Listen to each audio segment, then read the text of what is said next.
CBS News political director and Face the Nation moderator, John Dickerson, is here once again at the table. Good to see you, John Dickerson. Do I get frequent flyer miles? Yes. Pretty soon you do. I get something better than the little peanuts. Yeah. Should be very interesting at the White House today, considering how both sides went at each other so very hard during this campaign. What normally happens during this type of meeting between the two? Well, we saw it start to happen yesterday, which is everybody agrees to believe in the sense of bipartisanship, not just the peaceful transfer of power, but, you know, yesterday you saw President Obama say, campaigns are tough, rough things get said, but then when you lose, you dust yourself off, you move on, as if this was just any other campaign. But this was so acrimonious. Well, that's right. No, yeah. but my point is that President Obama believes that in the peaceful transfer of power, you need to kind of pretend that it wasn't, pretend that it was just like every other campaign, because you've got a new president now, and he's trying to prepare the way for the new president in the same way George W. Bush prepared the way for him. And this president, President Obama, when I interviewed him, talked about what a good job and gracious host George W. Bush was for him, even though Barack Obama spent a lot of time trashing George W. Bush. So he feels like it's part of his job. Go ahead. Vice President-elect Mike Pence will meet with Speaker Paul Ryan. Do you see those as kind of the main power players in a legislative agenda going forward? I do, because first of all, Paul Ryan, can speak the same language with Mike Pence.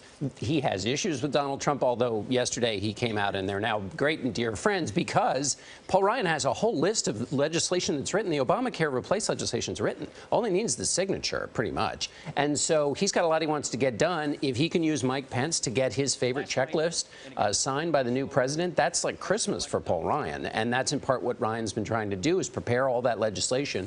So the new and they're friends, Mike Pence and Paul Ryan. They get along very well, don't they? Yes, although, I mean, yes, everybody's friends in Washington. You never really, you know. Okay. All right. But I'm not denigrating it. I just want, yes, they're friends. Okay. From surrogate to governance, the vice president-elect will play an outsized role. I think so. That's certainly what Republicans hope, because, they just think he's somebody who knows Washington, knows the kind of details of the conversation, and they kind of begin a little further down the road than they would with Donald Trump. So if the Affordable Care Act is one thing on the to-do list in these first 100 days, the Supreme Court figures to be very high on that list. Where do things stand, do you see? Well, I mean, Donald Trump's put out his list, said that people are going to come from that list. The one thing on the Affordable Care Act is not only do Democrats want to defend it, but there are parts of the bill that Republicans are going to want to keep. The provisions that say you get to keep your plan, the provisions that said you can't be denied access, the provisions that say that in a community the pricing has to be the same for every age,